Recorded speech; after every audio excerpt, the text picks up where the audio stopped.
You're listening to the Known Legacy Podcast, brought to you by Known Legacy Ministries. For more information, go to knownlegacy.org. Now here's your hosts, Bill and Travis. Good afternoon, good morning, good evening, Bill. How are you doing? Good afternoon, good evening, and good night. Dude, I missed that intro. It's been a while. I know it has been a while, man. How are you doing? Good. It's been good on the hiatus. Yes. But it's nice to get back together and see your, I was going to say beautiful face, but just see your faces. See your faces. Kyle, it's good to have you back. Thank you. Hey, listen, thank you so much for checking out the podcast. We have a special guest today. His name is Sam Hart, and he's a songwriter in Nashville, does amazing ministry. Some would call him an assassin for Jesus or ninja for Jesus.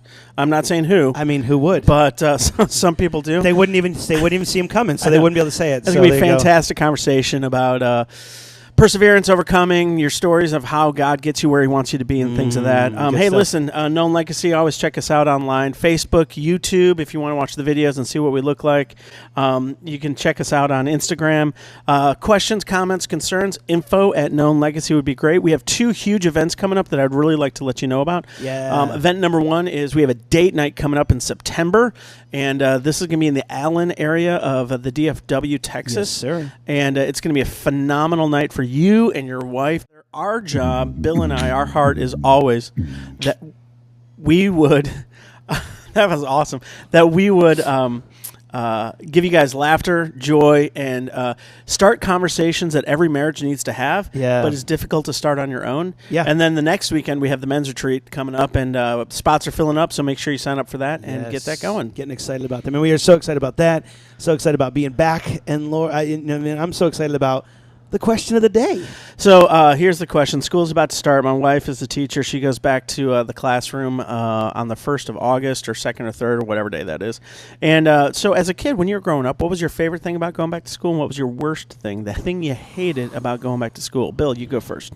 Okay, so the thing I hated was summers were awesome in New York because you just kind of got to hang out all day. I think we talked about we used to play hide and seek in these 4 little blocks. In fact, I went back there this year for our summer just to kind of. Was it bigger or smaller than you remember? It was a lot smaller. Yep. But I wasn't as fast. So even though I have new sneakers and no one cares that I can run fast anymore. But anyways, that's another point. But it was so cool because everyone kind of hung out. It was that kind of fun thing. We just play games all day, and then that one day it all just stops. Yes. And you're back up at 6:30. Or whatever, and you have to get ready for school, and all that kind of stuff. Yeah. So that's what I hated. What I loved about it was you could kind of to some degree, reinvent yourself every year. You could be a little bit different. You could act a little different. You say, okay, this year I'm going to start this. Now, 9 times out of 10, I just continued in the old process, but it was a moment of, okay, maybe this could be something new, and I would try being a different person. It's kind of interesting. Yeah. What about you? For me, man, I'm a community, I'm a people person, and so hanging out with people all day long, it was like the greatest gift. Yeah. I loved the people, I loved the classmates, I loved the stories, I loved all of that. So getting back into that routine with some different people than I hang out with in the neighborhood, I loved it. I hated school, back to school shopping. I hated it. My mom hated it because I hated it, and it was the most miserable. We'd go to, it was just, the whole process was horrible because I didn't know fashion, but I knew that I should know fashion, and so I had this undue pressure. And what you did know is that, Mom, corduroys are not fashion. Right, well, or the super stiff Huskies. Yeah. That you would get from Sears, because I was a little bit of a bigger kid. I'm not going to lie. You were bigger? I was a little, I was a little bigger, and just all of it, and so that was me. Kyle, what about you? What are your thoughts? So growing up in North Texas, the worst thing about going back to school was 2-a-days. Oh, that was before they treat them like.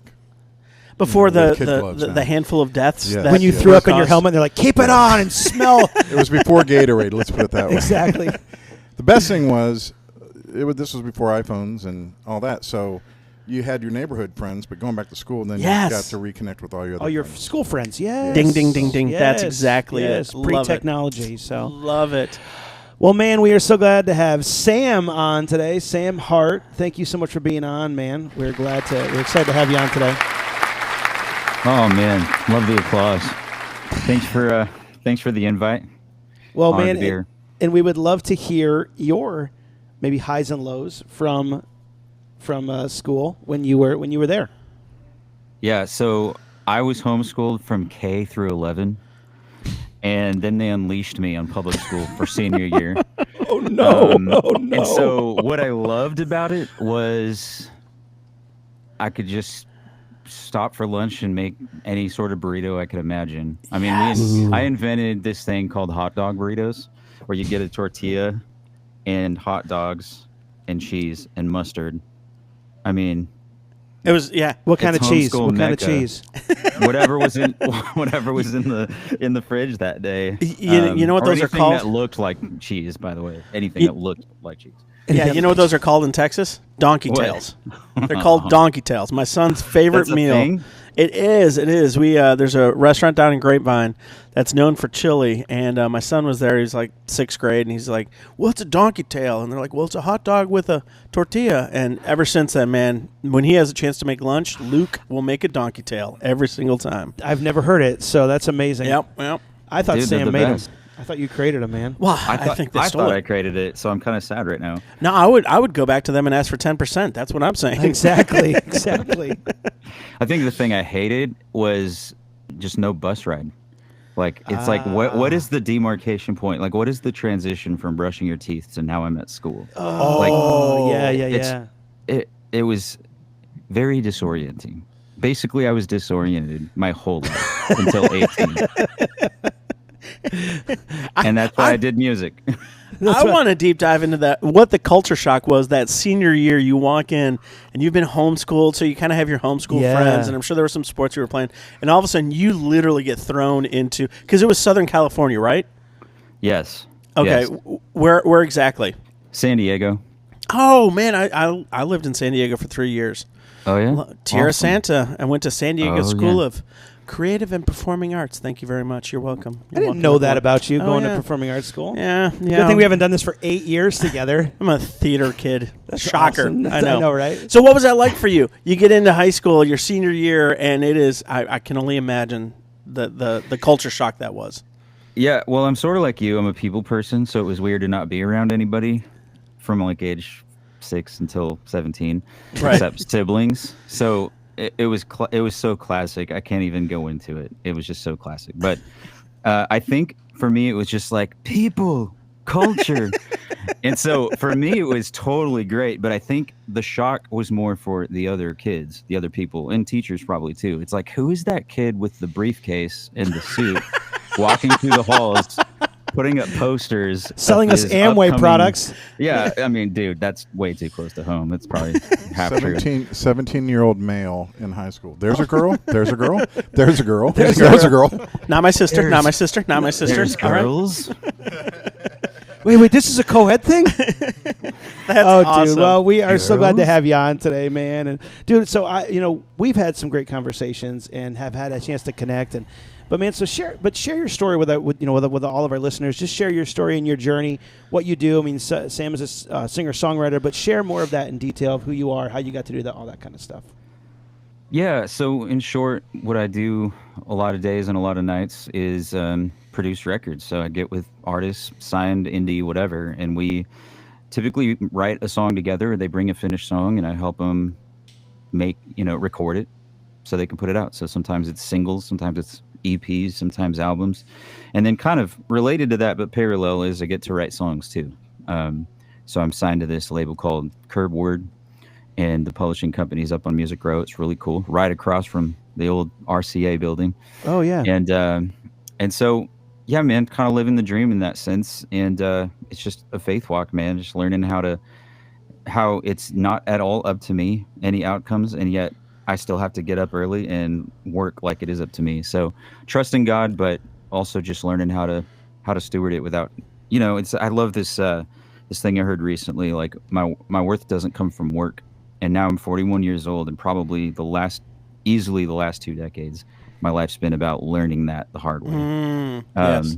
So anyways, yeah, how I got into it, 7 years old, I went to this old Jesus music era artist, and they were doing a free concert at my church, and my parents took me. I was 7 years old, and literally that's the night I knew what I was going to do with my life. And it wasn't even the style of music, wasn't any of that. It was just the way that this particular artist used songs to disciple the room. And something about that, there was just this like shepherd's heart of me that really connected to that. So anyways, we can get into the pros and cons of, why I got into ministry and then music, because I was a worship pastor for 17 years in California before moving to Nashville to do music full time. So, I think it was in me. There's a calling aspect, but a lot of it, honestly, and we can get more into it later, was just that I was looking for a family and a place to belong and love. I was looking for affirmation, and found out over many years that the church staff is not a family. You don't do your job, you get fired. Yep. and congregation can't give you love just because you're good at what you do. And but I was looking for that, especially most of my 20s. So yeah. What obviously married with some kids, I'm assuming. Correct? Yes. So okay. Married my high school sweetheart. We have 3 kids. This year is 20 years of marriage, which is awesome. Congratulations. Thank you. What was that conversation like with her? Because often God will stir the heart of a man to do something bold and courageous, but the wife is typically more of a roots person, of deep community, living by family. If you're sweethearts from high school, chances are her entire family probably lived not too far away from your family. What was that conversation at the journey like to say, hey, we're packing up everything from SoCal and we're moving to Nashville, probably before everyone else is thinking it's the cool thing to do? What was that like for you guys? Yeah, nailed it. All of that's absolutely true. And I think we had 2 versions of it. So probably 10 years into marriage. Chapter 1. Chapter 1. Yeah, we went to Central California for a few years. We went up to this multi-site church. We started a label there, and that's really how I started getting into producing more full time. And I loved just helping artists who were there really just to volunteer and serve the church. Imagine that they had, more ability and talent than they could see in themselves, and really just start to empower that and leverage that, kind of like Ephesians says, like leaders equip the saints to do the work of the ministry. And I think there was a moment when we were all sitting around, us paid professionals or whatever, and realized, like, hey, if we're supposed to equip the saints to do the work of the ministry, why are we the ones with all the stage time doing all the work? And so we basically created a discipleship pipeline and a worship school and a label, and we ended up with 11 bands, and they were the worship leadership at the church. And so that was a really, really fun time. But moving there was a big breaking out of our, like, kind of like you said, like, uprooting and leaving everything familiar to go do that. And then through that, we got involved with a lot of inner city ministry and like urban ministry, which was really cool. Right. Because there was a thing later, I think the Lord was preparing us for there. Especially my wife, she came from a family of law enforcement. So her dad was a detective and worked in vice and in narcotics. And then you married his daughter. Like, let's talk about the trust that had to be built. I didn't get a yes, you can marry her until question 3, till the third time I asked him. Wow. And dude, yeah, but now he's like a dad to me. I love him so much. But at the time they were just like, why does my daughter like this music bum? Like, what does she see in him? And I was a music bum, dude. I went to community college for 1 semester and then dropped out to go on tour, and didn't even make enough to pay my bills on that trip. And dude, it was a mess. But God's good and helped me to learn to have just enough idiocy to get a job.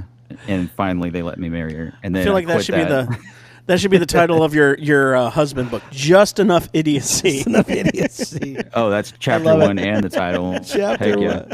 That probably defines today as well. Exactly. Yeah, no, that's very true. I cut you off though. Continue on. No, yeah, so anyways, it was a big moving up to the Central Valley, and then where we ended up living was kind of like an inner city area. It was God really like brought Kristen, my wife's Kristen, out of her comfort zone, and for me just helped me to realize, like, I'm listening to him and his voice, not necessarily like what everyone else around me wants for me and all that stuff. And so, yeah, talking through that with my wife, but up there I ended up burning out really hardcore. I had to get out of ministry for a bit, take a break, and basically after that everything really changed, because I had to get on mood stabilizer meds, which totally made it so I couldn't lead. Like I just didn't care about anything. Right. So anyways, it was only about a year later that we ended up leaving there. And that season was really healing. So I call us after that Sam and Kristen 2.0. Gotcha. Because of how different that was. So through that process, probably within a few years, we went through some marriage counseling and things like that. And we ended up at a couple other churches. One of them ended up being like, I'll just say like ended up being a thing that did not work out very well. And so during that process, we just kind of healed enough as individuals with enough counseling and therapy. Because when I burnt out, I realized that I'd been running from a lot of unresolved things that I just never looked at. I didn't know how to name my feelings. I didn't know how to really just deal with negative anything. So that shows why for years I was like medicating in all these different ways. I was, working, which ended up leading to the burnout because I was just working. Yep. And I still to this day, that can be a like my go-to drug is just work. To avoid things that are negative. But at the time, I didn't even know that was a thing. So dealing with that, we got to a point where we started having conversations that maybe more healthy newlyweds are having, sort of like, hey, if money was no issue, what would you do with your life? Those kind of conversations. Yeah. So here we are like 15 years in almost, and we're having those. And I guess it was probably about year 13 of marriage. And so through those conversations, I at one point had said, I think if money was no issue, I would move to Franklin, Tennessee and make the most impactful Christian music with the most, impactful, dope music makers. And her jaw dropped and she was like, what? I didn't even know this. I didn't even know this about you. And I'm like, yeah, when I was a little boy, I was reading like liner notes, and this place, Franklin, was always in my heart. And I just know that's where people that want to do music go. And so we started talking about it, and she's like, man, if I knew that, I mean, why didn't we try to do that years ago? Let's see. What an amazing let's pray woman. about that. Yeah, I know. Yeah. And I don't think that conversation could have happened without all that other stuff, because like you said, we had our roots deep in San Diego. All of our family was around, our kids' schools and friends and community. So it was crazy, man. So it took us a year and a half from that point to process the whole Tennessee idea and figure out, what does it even look like to move there and sell our house and find jobs and raise our kids there? And it is a long process, but it was a really good one. So I think one of the things that is so encouraging, and that's what I love about having these guys on, because we see the success of today, and we forget that, man, we have a really good, thick, rich theology of suffering that we don't often talk about in the church. Yeah. And how God will utilize suffering within our own hearts and our own situations to produce the direction that he's been calling us to for a while, to have the conversations that we need to have with ourselves, with him, and with the people that matter most to us. And so I guess my question for you is like, let's say there's a guy who is finding himself, he's listening to this and he goes, dude, I'm a workaholic. Yeah. And I'm sacrificing my family at the altar of my identity in my performance. What kind of conversation would you have with him to encourage him to kind of to be still and go into those dark places and let God figure some stuff out with him? Mm-hmm. Man, I mean, in some ways, I'm thinking of myself 10 years ago, and I'm like, okay, that's who I'm talking to right now. And to myself 10 years ago, I'd be like, okay, bro, first of all, you don't know everything and you can't control everything. So it's okay to ask for help. It's okay to ask for help. That's good. Yeah. So it's starting there and wanting something more. I would say number 2 is wanting something more for yourself than just the comfort mundane that you've settled into. Yeah. And then 3, I would say, even though I don't think 10 years ago me would have listened very well to this, but more recently I've discovered the work of a guy named Chip Dodd, Voice of the Heart, Needs of the Heart. He's written some really, really good material. And one of the things that he helps guys do, and Bill and I talked about this before, is to be able to name the 8 core emotions. And for whatever reason, maybe a lot of guys are like me, maybe I'm just a weirdo. I was not able to do that most of my life until a couple of years ago. And so now, and he's got this whole chart in one of his books where you're able to identify the core emotions: anger, sad, hurt, lonely, fear, shame, guilt, and glad, and go through. And what I do almost every single morning is just journal through it. Like, what am I feeling today? Ooh.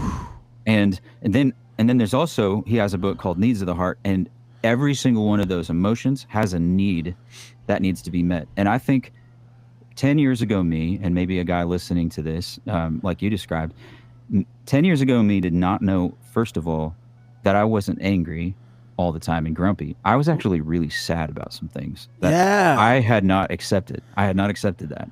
I didn't know how. And I needed some healthy comfort. Like, the extra bourbon and the porn was not really helping comfort me. It wasn't right. It wasn't comfort that would stay. It was just momentary distraction. Yep. And I think 10 years ago, me just didn't know how to be like, you know what? I need some healthy comforts. I need some joy in my life on the way to acceptance, right? Or I felt a lot of fear too. So down the list, there's fear, and I had a lot of anxiety and fear, and I never would have said I'm a fearful person. I was always the risk taker, the guy that was dreaming big, willing to go and tackle whatever.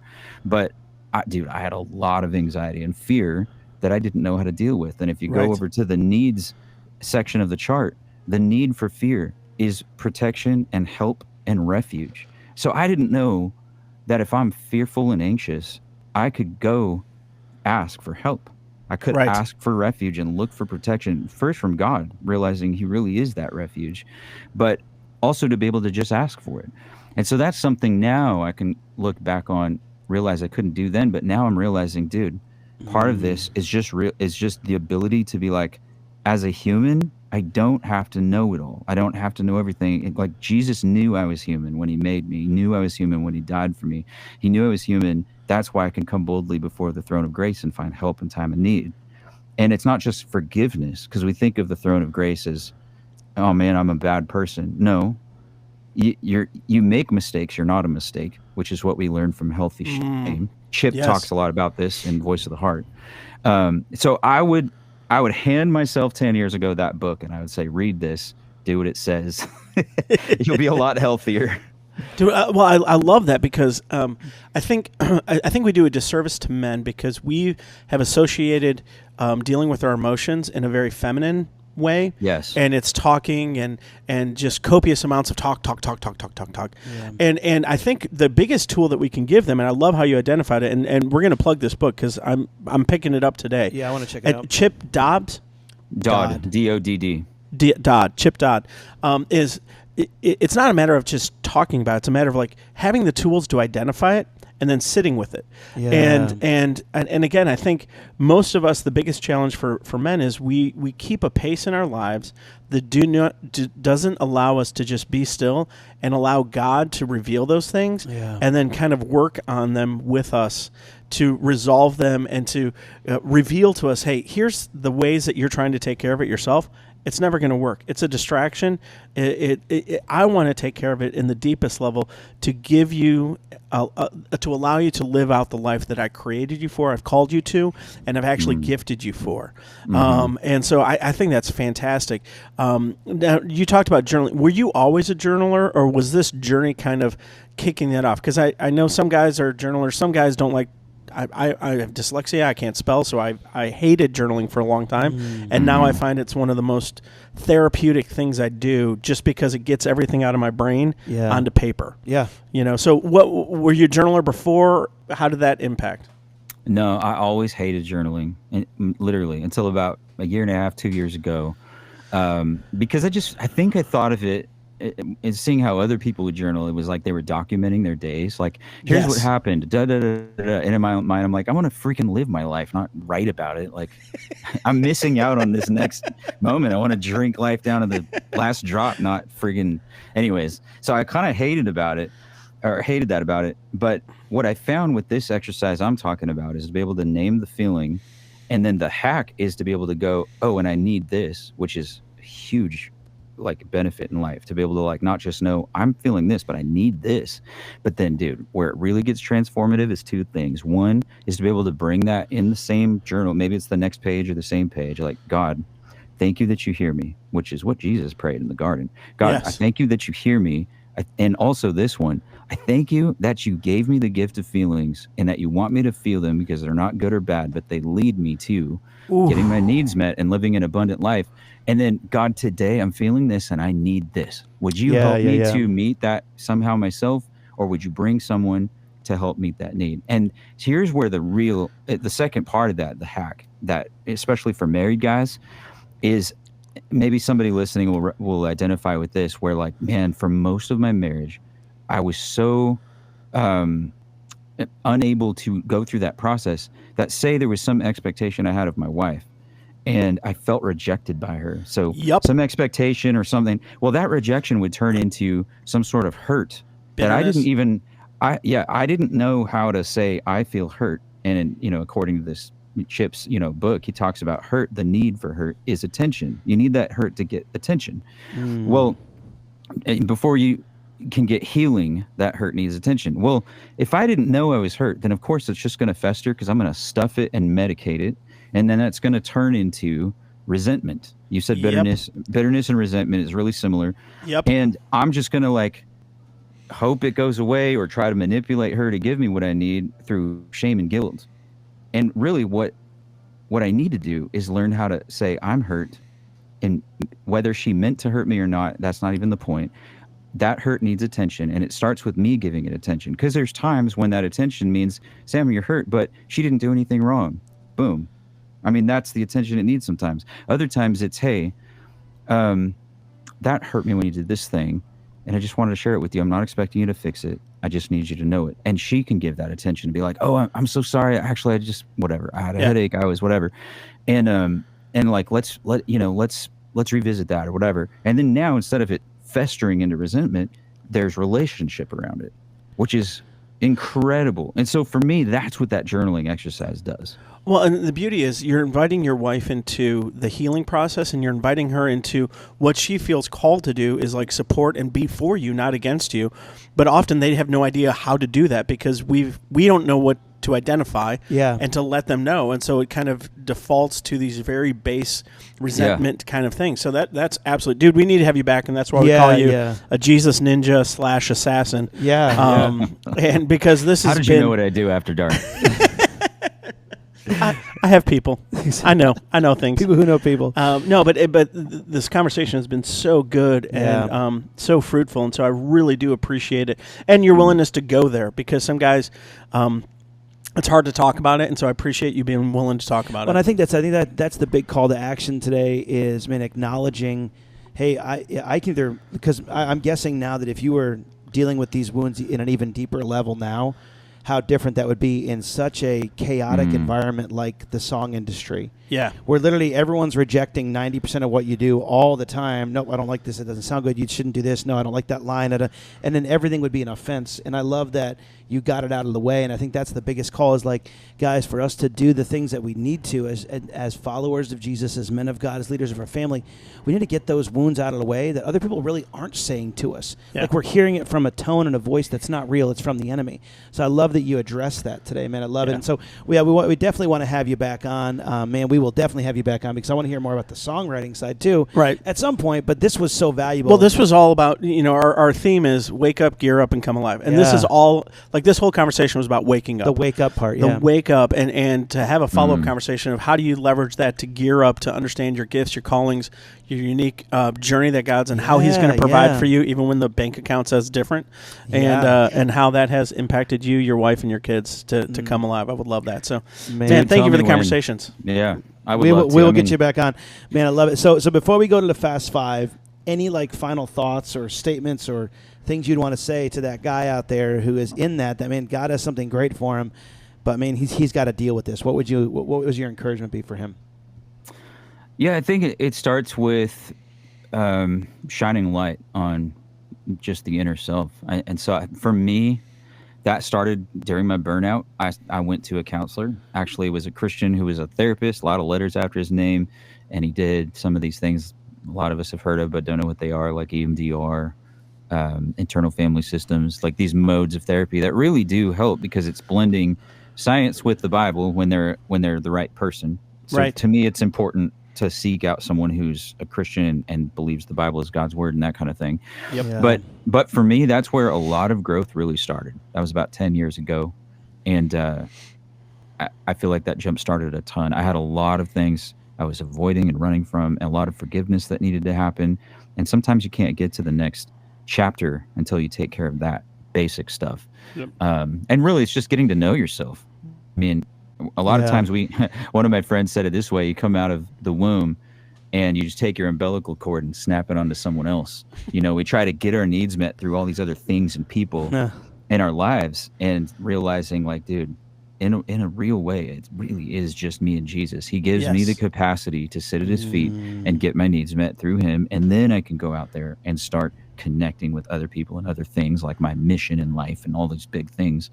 But it really does start there. So for me, it has to start there every morning, or else my day's weird, which, by the way, I didn't get to do my typical daily quiet time with him this morning. So let's just redo this once I've had the right kind of start to my day. All right, we'll just scrap this one and call it a day. God is pretty faithful. I think he's done a pretty good job working and talking through you. And let's not miss the fact, man, you have a God who is for you guys. You have a God who knows you. He is not surprised by any of this. And he is a God who has so patiently been waiting for the situation to arrive where you finally break through and go, I can't do it on my own. I need you, Jesus. Yeah. And he just delights in that and rejoices in that. There's never any shame in that he brings. There's never any guilt that he brings. He just brings joy and dedication. Says, okay, let's get into the hard work that I've been waiting to do. I love it. I love it. Man. All right, let's get on to the Fast Five. Yeah. So we have another segment called Fast Five. Man, are you ready for it? Ready or not, dude, I'm here for it. Okay, so who do you most admire and why? It probably changes depending on the day and depending on my mood. So this isn't fair to even start talking about it. I think right now I would say it's that guy Chip Dodd, that wrote that book. And dude, honestly, I don't know. I think he wrote it in 2001, and then a second edition in 2014. But it's been top 3 on Amazon in the Christian counseling or self-help world. It's a pretty seminal work. It's really important. I know a lot of 12-step programs use it. A lot of men's ministries use it. In fact, I found out a church is going through it, so I'm going to be doing that study at this church I don't even go to this fall, because they're doing a 10-week study through that book, and I just want to mine more gold out of it. But anyways, I have some really fun stuff that I actually had the opportunity to connect with Chip, and we're working on some ideas on some ways to bring some of these things to men specifically and creatives here, starting in Nashville and beyond. So we'll keep you posted on that. Please do. Awesome, dude. Yeah, let me know. Okay, where would you like to go on a vacation with your family? Italy. Okay, Italy. Yeah. Italy. Anything specific in Italy? It's just something my wife and I have talked about for years. So we're probably going to go without the kids and then scope it out and then bring them back. So, yeah, we're talking about that as maybe the 20th thing, but we probably won't do it till the spring. That's awesome. Cool. Well, congratulations. Cool. Enjoy. Yeah, enjoy all. Congrats. I hear the food and the wine is truly just divine there. Amen. Divine wine. Look at you. Thank you. It's awesome. What are you currently reading, whether it's the Bible or another book? Well, just so I don't have to drop the voice of the heart again, there's a book I just finished called The God Attachment. I'm looking up at my bookshelf. The God Attachment. Tim Clinton, I think, is the author. And it's so fascinating because it talks about attachment theory. I don't know if anyone's ever heard of that. It's kind of therapeutic, so I apologize. But it talks about attachment theory and God, and how often the questions that we get answered in the first 3 years of our lives, the answers to the question, am I loved? Am I worthy of love? And can these people be trusted to love me? The way that we answer those determines how we're going to engage with the relationship for the rest of our life. So that's basically attachment theory in a nutshell. But then when we apply that to God, it really colors how we interact with God and how we trust him. So if our family of origin, or say our parents, our caretakers, didn't answer that we're lovable, that we're worthy of love, or that we are, that they can be trusted, man, you apply that to God, those beliefs, you apply those to God, all of a sudden he's not trustable, you're not worthy, and and you're not loved. So anyways, that's a really important book. Nice. What was the title again? It's called The God Attachment. God Attachment. All right. Okay, cool. All right, number 4, what is a goal you have for this year? Get out of debt. Okay. That's a good goal. We had that conversation earlier today. Yes, we did. Good goal. Good luck on that. Good luck on that. Thanks. Good goal. I get it. We get it. That's okay. We get it. Number 5, what's the most impactful piece of advice you've ever been given? Yeah. So I had a mentor in my life in my 20s before a lot of any of the stuff we talked about today even started. But he looked at me and he said, Sam, rather than trying to be important, get intimately involved with the one who is important. Yes. And that kind of blew my mind, honestly. I was a little bit like, what are you talking about? But this guy, he could see right through me and see that so much of what was driving me is I didn't have a sense of worth. And so I was trying to find my worth by being involved in important things or being important or titles, climbing the ladder, all that kind of stuff, which I was trying to do like crazy in my 20s in ministry world. And he's like, bro, rather than trying to be important, just get involved with the one who is important. And that's so good, dude. Love it. Love it. It's fantastic. Well done, This has been really good, man. Fantastic. Sam, thank you so much for being on today. Super excited to finally get you on here and be a part of this. We'll definitely have you on again. We want to hear more about the jump from California to Franklin and all that with the move. We'd love to hear some more about that. But, man, so excited. Thank you so much for being a part of this. If you want to know more about Sam, you can go to Sam Hart Music. Is that what it is? Yeah, so website is samhartmusic.com. H-A-R-T. No one will get much out of it unless they're looking to get a record produced or something. Instagram, Sam Hart Music. So... that one's even better. And I know that you're coming up with a podcast soon, like you're coming out with releasing your own podcast. And so so we will share that once that comes out as well. Absolutely. But man, thank you so much for being a part of it today, guys. Thank you so much for checking us out today. Man, you can, just like Travis said, check out the links for the men's retreat, the date night. We'd love to have you there. And if you like this, share it with your friends, follow us, subscribe. And man, we're so grateful to have a piece of your day today. Yep. Any final thoughts for you, Travis? God bless you guys. Have a good week. Have a good week. Thanks for having me, guys. Good to be with you. Thanks a lot, man.